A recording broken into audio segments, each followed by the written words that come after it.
Hey guys, something a little different this week. Today we take a break from our ant room to explore some wild ants. And this is something you guys won't want to miss. I sometimes feature colonies of wild ants on this channel, and it's been a while since I've done it. So ant lovers, let's check out some truly exotic ants that I have plans on keeping again on this channel in a really epic way in the new ant room and house that is currently under construction.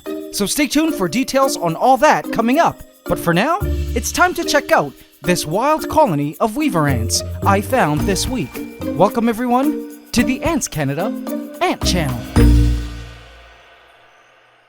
Please subscribe to my channel and hit the bell icon.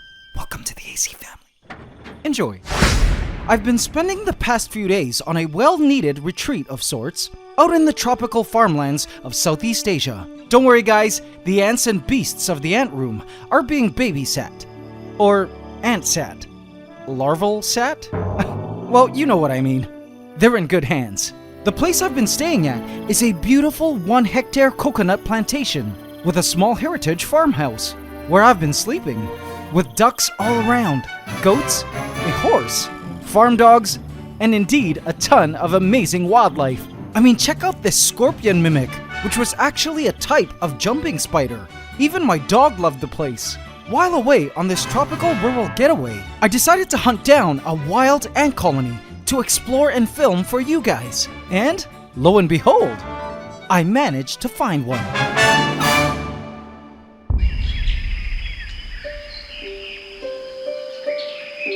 Hidden within the leaves and branches of this inconspicuous tree were tons and tons of wild Asian weaver ants.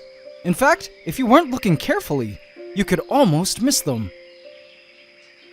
Now, if you know your ants, you're well aware that these girls are not ants to mess with. Each one of these ants are super aggressive, armed with powerful mandibles and a formic acid spray, as you can see them shooting here, that can leave a painful sting if sprayed into even the shallowest of bites. I love these ants, but they definitely demand respect when approaching them or coming close to their nests, which they defend aggressively. I definitely took a few bites filming this video due to getting too close. They even attempted jumping out of the trees to get at me. Their vision is very good. Now, one thing you might notice is the workers come in different sizes. The ants don't start off small, then grow larger. Instead, each ant, once emerged from the pupal stage, remains the same size for the rest of its life. Small ants are born small, and large ants are born large. Some of the workers can be as small as half a centimeter long, while others as large as over 2 centimeters. Now let's talk about their amazing leaf nests. These ants are arboreal and create their nests within trees. There are actually several leaf nests in this tree. Here's one leaf nest, one here, and several others on this tree. As we saw in my previous weaver ant colony, the Emerald Empire, the ants create a single mother nest, then simply expand outwards with satellite nests. But what's most amazing is how the weaver ants actually create these nests. Check this out. First, before a leaf nest is even made, worker ants scout out potential spots in the tree by simply hanging out, as you can see here. If many ants start finding these designated hangout places favorable, then the nest building process begins. First, you have the workers that act as brace ants. They pull the edges of leaves together, which takes a lot of leg and jaw force. Weaver ants are probably some of the strongest ants I know, and I find their legs to be super sticky, like Velcro. Then, when leaf edges are brought close enough together, other ants, which I like to call gluer ants, come along and use their larvae to excrete silk from their mouth parts to essentially create silk walls which harden and keep the leaves bound together. Isn't it cute watching them use their own young like glue bottles? It's how these weaver ants get their name, as the ants seemingly weave the leaves together. It's actually an amazing evolutionary process, as these ants have over millions of years in their evolution completely forfeited their use of silk, which was initially designed for cocoon spinning like in other ants, but has since evolved in its functionality as a building material for their leaf nests. Furthermore, what makes these leaf nests even more amazing is that the leaves of these nests remain alive for a while. which means the living plants themselves still respire and transpire. So all the leaves of these nests are constantly releasing fresh oxygen produced from photosynthesis and water vapor from transpiration. Can you imagine living in a home that is constantly and wonderfully oxygenated and humidified? Once the leaves die out, mostly from being bent out of shape or lacking sunlight from folding, the weaver ants just simply build a new leaf nest elsewhere. It's a great system, and truly an ant wonder. Up in the trees, the ants don't have to worry too much about certain problems ground-dwelling ants have to deal with, like floods, various toxins, fungi, or microbes in soils, and other ground-dwelling ant predators. But don't think for a second that these weaver ants have it easy. These ants and their nests need to be strong. Amazingly, the ants and their nests are strong enough to withstand the harsh weather conditions of the countries they're found in. They can withstand the scorching, drying heat of the day, but also the torrential storms. In fact, while I was at this farm, there was a crazy typhoon that rolled through, which was a terrifying experience. But this footage of these weaver ants was shot just the day after the typhoon. No devastation to their leaf nests, which was more than I could say about the coconut trees. Keeping these ants as pets is a bit of a challenge. First off, let's talk about weaver ant queens. The queen weaver ants are gorgeous and come in a variety of different colors, from gold to brown to blue-green to various combos of these in between. Though the queen ants are indeed impressive and generally easy to find during nuptial flight in their native habitats, getting successful weaver ant colonies to start from just a single queen ant is quite hard. After speaking with a myrmecologist friend of mine who studies ants of Southeast Asia, I learned it's suspected these ants are polygynous, meaning the colonies have more than one queen. But we aren't sure if pregnant queen ants come together after nuptial flights and start colonies cooperatively, or if mated queen ants simply return to their birth nests and simply branch off, or if the queen ants mate with males that fly and enter their nests. There are many possibilities, but if you ask anyone who's tried to start a colony of this species from just pregnant queens, they will tell you it's not an easy thing to do. They often die out after a few workers are produced. I suspect it has something to do with diet as well. Speaking of diet, these ants have an insane appetite and a very diverse palate. They need a lot of insects, and I mean a lot, and a good variety of them too.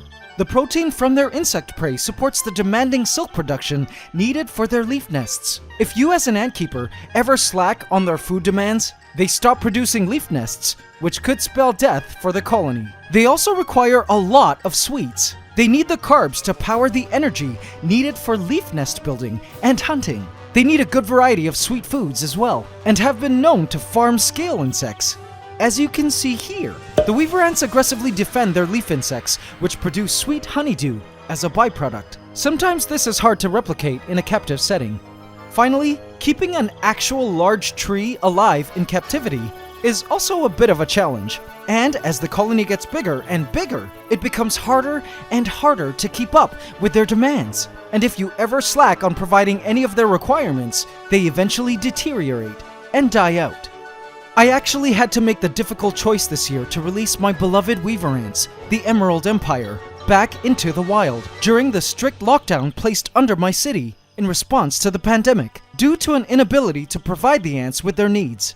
Don't worry, I live in Southeast Asia, and all the ants I keep are locally caught. By the way, this channel is called AntsCanada because I started the channel when I lived in Canada, before I relocated to tropical Southeast Asia, where I'm now based. And I didn't want to change the channel name because I had already started the shop, website, and these ant videos under the name AntsCanada. I know a lot of you were wondering, which brings me to the future ant room, which if you haven't seen the video yet, you must check it out after this video. The future ant room I'm currently building is 20 times bigger than our current ant room and will have lots of space. It's 2 stories tall, and once it's done, you better believe I'm going to try to keep weaver ants again. Now here's the thing. At one part of the ant room, there's a space where I could possibly try to grow a tall tree. It's here where I plan on creating a glassless weaver ant setup. Perhaps try to grow 2 tall trees and have the ants live there, between the 2 trees, connected by a bridge. I still have time to figure out the details of how this glassless setup would work, Because there are many factors to take into consideration, like lighting for the trees, temperature, humidity, and of course how to keep the ants from escaping. Because FYI, a moat of water will not work against these ants, as they can form actual ant bridges using just their bodies. The house also features a huge 12-meter 3-story high aviary right in the middle of the home, which of course would be the most ideal place for a huge weaver ant colony and tree, right? Well, sorry to say, but the aviary is built to house birds, and sadly, I don't think a massive weaver ant colony would be willing to share their tree with birds. In fact, they would probably even try eating them. Plus, they would be hard to film if they start creating nests 12 meters high. I don't intend on bringing my filming gear 3 stories up into a tree. Whatever the case, these weaver ants are truly some of the most amazing ants I've ever known. Would you agree? Do you think we should keep them again and bring the Emerald Empire back to the channel? Keeping and observing ants, whether in captivity or the wild, is truly like exploring an amazing, strange new world. I find every species of ant to be quite neat and unique in their own little way, and I've truly enjoyed exploring the incredible secret world of weaver ants with you today. Thank you guys for watching, and until the day comes when we finally move to the new ant house and start creating a new habitat for our future weaver ant colony, always remember, it's ant love forever.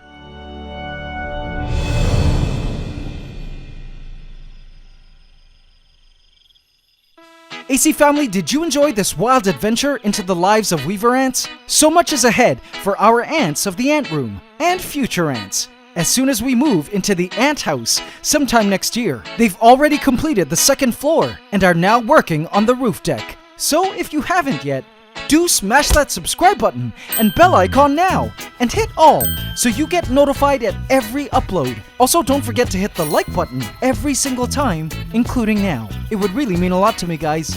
Thank you. AC in our colony, I have left a hidden cookie for you here if you would like to watch extended play footage of the wild weaver ant colony featured in today's episode. Go check it out. And guys, be sure to visit AntsCanada.com for all your ant keeping and collecting gear shipped to you in a special package from our ant-loving facility in the USA, so you can get the most out of your ant keeping experience. We ship worldwide and also offer full email support if you need our help. We also have a helpful forum and ant colony trading marketplace on the site. Visit AntsCanada.com today. And now it's time for the AC question of the week.